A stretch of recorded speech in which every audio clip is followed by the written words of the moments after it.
یہاں پر کلیئر ہو جاتا ہے کہ ہمارا رب اس کائنات کا مالک ہم سے کہہ رہا ہے کہ رسول صلی اللہ علیہ وآلہ وسلم کی اطاعت ہم پر فرض ہے۔ قرآن اور سنت پہ چلو، یہ ہم سے بچپن سے کہا جاتا ہے۔ بہت ہی کنٹروورشل سوچ ہے، آپ کو پتا ہے، جس پر لوگ آپ پر بہت ایسی باتیں کر سکتے ہیں کہ یہ کیسے تم نے سوچا، یہ کیسے کہتی بات۔ آپ یقین مانیں، مسلمان غیر مسلمان ایسی باتیں، ایسی چیزیں سوچتے ہیں، ہمیں ہمارے ذہن و گمان میں نہیں ہے وہ بات۔ اور جزا الخیر کا مقصد وہی ہے کہ ایسے سوالات کے جوابات ہم کوشش کریں قرآن اور سنت کی روشنی سے دینے کی، کہ تاکہ کلیئر ہو جائے دور چار کی طرح کہ بھائی یہ ہمارا رب ہم سے کہہ رہا ہے، پیارے نبی صلی اللہ علیہ وآلہ وسلم ہم سے فرما رہے ہیں۔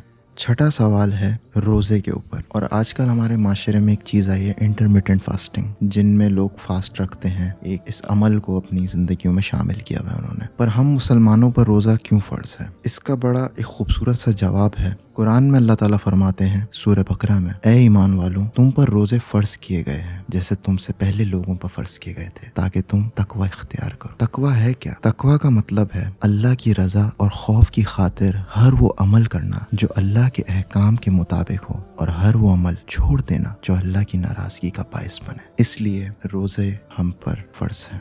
ساتواں سوال ایک بڑا اہم سوال ہے۔ میں سوچ رہا تھا اس کے اوپر تو ایک باقاعدہ ایک الگ سے ویڈیو بننی چاہیے، اس پہ ایک ڈسکشن ہونا چاہیے، بات چیت ہونی چاہیے اس ٹاپک پہ، کیونکہ یہ ایسا ٹاپک ہے جو اس وقت اس معاشرے میں بہت زیادہ پھیلا ہوا ہے۔ اسلام میں خواتین کے حقوق کیا ہیں؟ میرے بھائیوں اور بہنوں، یہ بات جان لیں کہ اسلام نے خواتین کو عزت اور حقوق دیے ہیں۔ قرآن میں اللہ تعالیٰ فرماتے ہیں سورہ بقرہ میں، اور عورتوں کے بھی مردوں پر ایسے ہی حقوق ہیں جیسے مردوں کے عورتوں پر ہیں، اچھے طریقے کے ساتھ۔ تو یہ آپ سمجھ لیں بات کو، یہ ایک بڑی مختصر سی بات ہے یا مختصر سا ریفرنس ہے قرآن میں سے سورہ بقرہ میں، جو کلیئر کر رہا ہے کہ اللہ تعالیٰ نے حقوق دیے ہیں عورتوں کو۔ اب بات وہیں آتی کہ اور کلیئر بتائیں اس کے بارے میں، اور کیا کیا آپ کو دیے۔ یہ ایک ایسی جنگ ہے جس کو جیتنا ناممکن ہے، لیکن وہی جیت سکتا ہے جو اس چیز کو سمجھے۔ اور لوگ کہتے ہیں کہ سمجھائیے، بتائیے۔ تو میرے پیارے بھائیوں اور بہنوں، جس کو سمجھنا ہے یا جس کو اس چیز پر جو ایکسیپٹ کرے گا اس بات کو کہ اللہ تعالیٰ کسی کے ساتھ بھی ناجائز نہیں کرتے، جیسے کہ میں نے کہا کہ بڑا یہ ایک ایسا سوال ہے، اس کا جواب دیتے دیتے پوری ویڈیو کہیں سے کہیں چلی جائے گی، لیکن بس مختصر سا جواب یہی دوں گا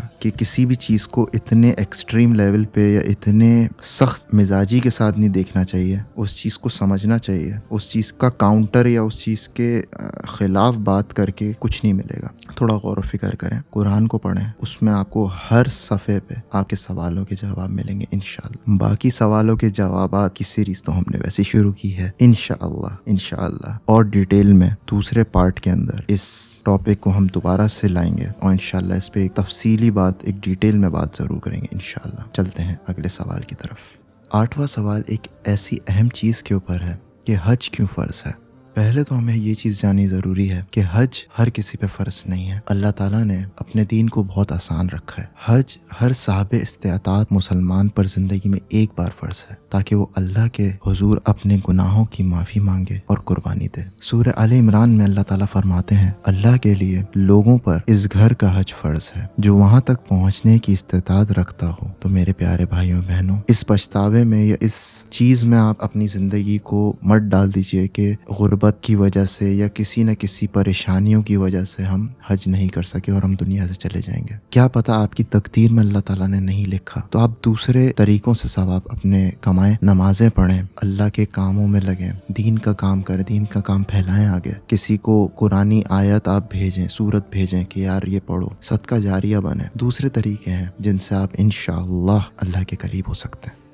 9واں سوال یہ بھی ایک ایسا سوال ہے کہ جس پہ آپ ایک الگ سے ویڈیو بنائیں، زیادہ بہتر ہے، کیونکہ اس میں بہت سارے احکام ایسے ہیں جس پہ آپ کو اور ڈیٹیل میں ریسرچ کر کے لوگوں کو قرآن سے، حدیث سے ریفرنس دینا ہے۔ لیکن چونکہ اس پارٹ میں یہ سوال ہے تو میں اپنی پوری کوشش کروں گا کہ قرآن اور سنت کی روشنی میں اس کا میں جواب دے سکوں۔ کیا قرآن میں سود کو حرام قرار دیا گیا ہے؟ جی ہاں، سود کو قرآن میں سختی سے حرام قرار دیا گیا ہے، کیونکہ یہ ظلم اور استحصال کا باعث بنتا ہے۔ قرآن میں اللہ تعالیٰ فرماتے ہیں سورہ بقرہ میں، اللہ نے تجارت کو حلال اور سود کو حرام کیا ہے، اور ابن ماجہ کی حدیث میں جیسے فرمایا گیا ہے، سود کے گناہ کے 70 درجے ہیں، اور اس کا سب سے ہلکا درجہ ایسا ہے جیسے کوئی اپنی ماں سے زنا کرے۔ کتنی سخت تنبیہ کی گئی ہے سود کے خلاف، اور ہمارے معاشرے میں لوگ سود ایسے کھاتے ہیں یا اس کا کاروبار، سودی کاروبار ایسے کرتے ہیں جیسے ان کو کبھی مرنا نہیں ہے اور کبھی اللہ کے پاس لوٹنا نہیں ہے، جبکہ اللہ تعالیٰ قرآن میں بار بار کہتے ہیں کہ آپ کو لوٹ کے میرے پاس واپس آنا ہے۔ اس لیے اپنی تجارت میں ہر مسلمان کو یہ دیکھنا چاہیے کہ کہیں اس کی تجارت میں سود تو شامل نہیں ہے، کیونکہ اس کی بڑی سخت پکڑ ہے، اور اللہ تعالیٰ سب کو معاف کرے اور سب کو بچائے اس سودی نظام سے۔ تو آ گئے ہم اس پارٹ کے آخری سوال کی طرف، اور یہ کتنا اہم سوال ہے میرے بھائیوں اور بہنوں، دنیا ختم ہے آپ کی اس سوال کے لیے، کیا والدین کی خدمت فرض ہے؟ اب اپنا میں کیا قصہ بتاؤں، لیکن بس یہی کہوں گا کہ والدین میں سے اب میرے پاس صرف والد ہیں، والدہ میری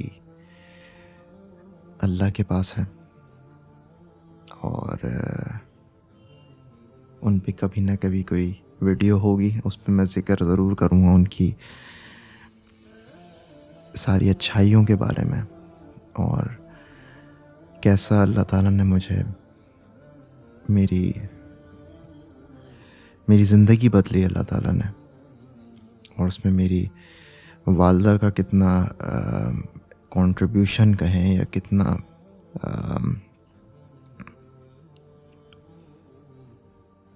بہرحال کسی اور پارٹ میں، کسی اور ویڈیو میں اپنی والدہ کے بارے میں اور اس قصے کے بارے میں ذکر کروں گا۔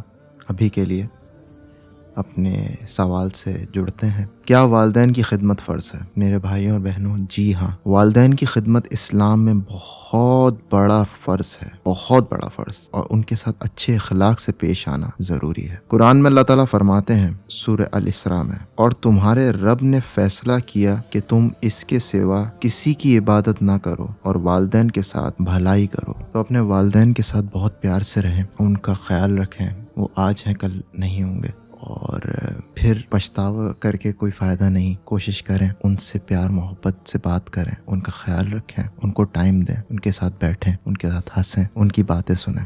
تو اسی کے ساتھ یہ پارٹ اس سیریز کا اپنے اختتام پہ آ گیا ہے۔ اپنا بہت خیال رکھیں میرے بھائیوں اور بہنوں، اور انشاءاللہ، اور معذرت کوئی بھی اگر میری کہی بات کچھ صحیح نہیں تھی، میں کوشش کروں گا اور اپنی ریسرچ پکی کر کے انشاءاللہ اگلے پارٹ میں آپ کے سامنے حاضر ہوں انشاءاللہ، اور نئے سوالوں کے ساتھ آؤں۔ اور پہلا پارٹ ہے، پہلی ویڈیو ہے، اور دین کا کام ہے، کرنا ہے، سیکھ رہا ہوں، اور آپ بھائی بہنوں کی اس میں بہت مدد چاہیے انشاءاللہ، اور نئے پارٹس کے ساتھ آؤں گا۔ تب تک کے لیے اپنا خیال رکھیے، پھر ملتے ہیں، جزاک اللہ خیر۔ سبحان ربک رب العزت عما یصفون وسلام علی المرسلین والحمد للہ رب العالمین۔ السلام علیکم ورحمۃ اللہ وبرکاتہ۔